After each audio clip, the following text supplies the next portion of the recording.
നമസ്കാരം. ചാനൽ 91 ന്യൂസിലേക്ക് സ്വാഗതം.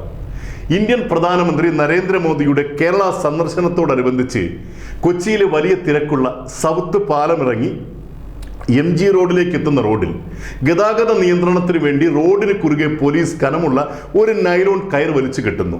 28 വയസ്സ് പ്രായമുള്ള മനോജ് ഉണ്ണി എന്നൊരു സാധു ശുചീകരണ തൊഴിലാളി ജോലി കഴിഞ്ഞ് വേഗം വീട്ടിലെത്തുവാൻ വേണ്ടി അല്പം വേഗതയിൽ തൻ്റെ ഇരുചക്ര വാഹനത്തിൽ അതുവഴി വരുന്നു. പോലീസ് റോഡിന് കുറുകെ കെട്ടിയിരിക്കുന്ന ഈ കൊലക്കയറിൽ കുരുങ്ങി ഈ പാവം റോഡിൽ തെറിച്ചു വീഴുന്നു. കഴുത്ത് പിളർന്ന് തല പൊട്ടി മരണമടയുന്നു. തങ്ങളുടെ ഭാഗത്ത് ഒരു പിഴവുമില്ലെന്ന് ന്യായീകരിക്കുന്ന city police commissioner Shyam Sundar കയർ കെട്ടിയതിന് 5 മീറ്റർ മുൻപിലായി പോലീസുകാർ ഉണ്ടായിരുന്നു എന്നതാണ് ഈ പോലീസ് ഓഫീസറുടെ ഏക ന്യായീകരണം. ഇങ്ങനെയാണോ പോലീസിന്റെ റോഡ് ഗതാഗത നിയന്ത്രണം? നഗരത്തിലെ ഏറ്റവും തിരക്കുള്ള ഒരു റോഡിന് കുറുകെ ഒരു നൈലോൺ വടം കെട്ടുന്നതോടെ തീർന്നോ നിങ്ങളുടെ ഉത്തരവാദിത്വം? തിരക്കുള്ള ഒരു റോഡ് ബ്ലോക്ക് ചെയ്യണമെങ്കിൽ അവിടെ റോഡിന് കുറുകെ ബാരിക്കേഡുകൾ സ്ഥാപിക്കണം. അത് രാത്രി സമയമാണെങ്കിൽ ഫ്ലൂറസെന്റ് സ്റ്റിക്കറുകൾ പതിച്ചവ ആയിരിക്കണം. ഈ ബാരിക്കേഡിന് മുൻവശത്ത് ഹാൻഡ് സിഗ്നൽ ലൈറ്റുമായി പോലീസ് കാവലുണ്ടാകണം.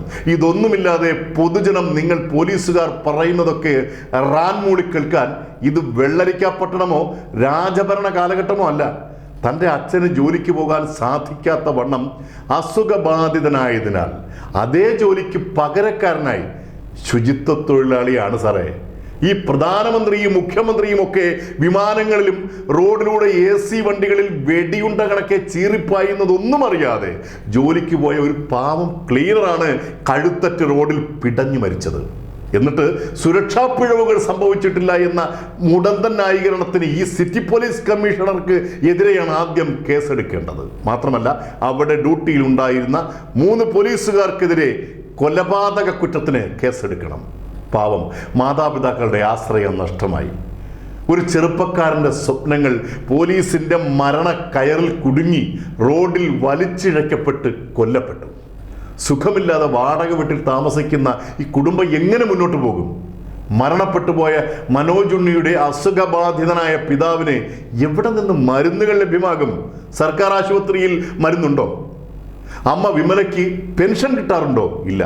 കക്കൂസ് കഴിയും നിലം തുടച്ചും അച്ഛനമ്മമാരെ സംരക്ഷിച്ചിരുന്ന ആ പാവം മകന്റെ ജീവൻ സുരക്ഷിതമല്ലാത്ത പോലീസ് കുരുക്കിൽപ്പെട്ട് പൊലിഞ്ഞുപോയി. രാഷ്ട്രീയ പശ്ചാത്തലമില്ല, സാമ്പത്തിക പിൻബലമില്ല, ചോദിക്കാനും പറയാനും ആരോരുമില്ല. ആ സാധു മാതാപിതാക്കൾ പട്ടിണി കിടന്ന് മരിക്കാതിരിക്കാൻ വേണ്ടിയുള്ള നഷ്ടപരിഹാര തുകയെങ്കിലും നൽകുവാനുള്ള കൃപ സർക്കാരിനുണ്ടാകണം. അത്രമാത്രം.